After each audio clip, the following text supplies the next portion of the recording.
We think we've developed one of the best mobile advertising products on the planet, really to help businesses achieve their overall business objectives. But if you look back, right, I think the challenge has been it took, television sort of, 17 years to reach 50 million consumers. It took radio 38 years to do the same. And in 7 years, mobile is now reaching 1.5 billion people on the planet.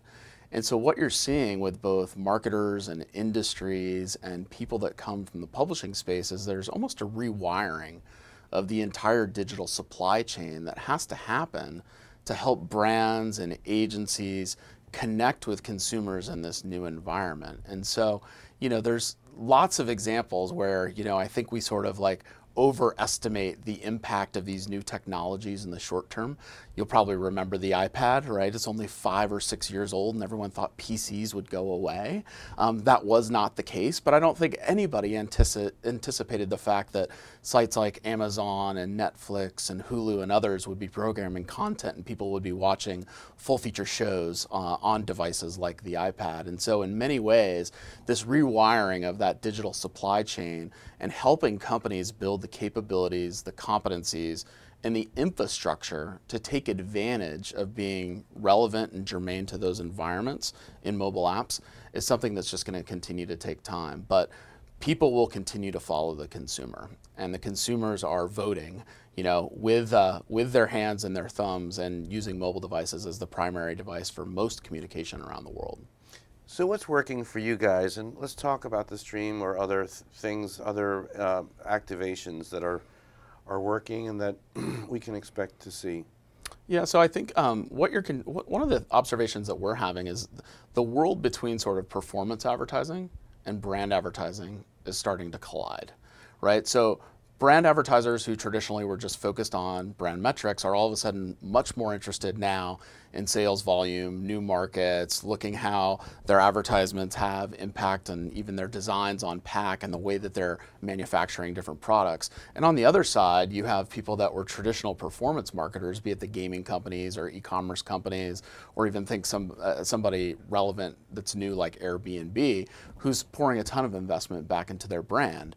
And so for us, it's about delivering the right type of advertising solutions that help meet all different types of marketer objectives, whether it's across Facebook or whether it's across Instagram. So having different types of ad units, whether it's to help you download a mobile app product, whether it's to help you drive to someone's e-commerce website, whether it's a video ad unit that gets you excited about a new car launch, and then if you've consumed that video, maybe we can retarget you with another video that takes you deeper into that consumer experience.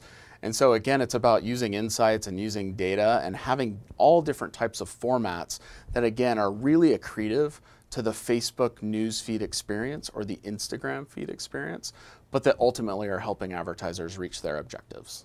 So what are some best use cases that you're seeing now on Facebook, and what is your conversation with the agencies? What do they want to know? Because it's a new world. Certainly the stream and these really short videos and so forth. Yeah.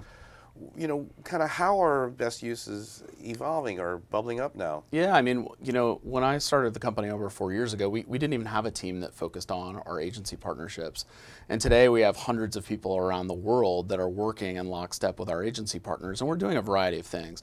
One is we're spending a lot of time on education, really helping teams, both from an e-learning standpoint as well as an in-person standpoint, understand all the capabilities and all of the things that Facebook can offer to help their clients drive business results. Two is we're also looking at different ways to integrate the data and the insights that we have into the agency channel planning tools, right? So if they can unlock and understand more insights, it helps bring better creative out, it helps them do better targeting, it ultimately helps them drive better business results on behalf of their clients. So again, finding ways for us to leverage our data, leverage our insights in a way that allows agencies to plan Facebook media and Instagram media better is something that we're also working on. And so really investing in our agency partnerships is really core to make sure that we have the best solutions for marketers. A lot of them will be at DMEXCO next week. Yep. I assume that's part of the conversation. What do you expect to be the conversation at DMEXCO around Facebook or around the industry more broadly, perhaps? Yeah, I think there's this continued focus on mobility. I think there's also a big conversation around measurement. Measurement in terms of the mobile ecosystem is something that's been consistently flawed for the last few years. And I think companies like Facebook, with the assets that we acquired in Atlas, are trying to help, once again, give credit to the activity and to the exposures and to the consumption that's happening on that mobile device. In fact, we just did a study with Live Nation, right, who said that almost 66% of people that were researching concerts within a mobile environment were actually purchasing tickets. Before, all of that credit was given somewhere else, usually to desktop display or desktop search.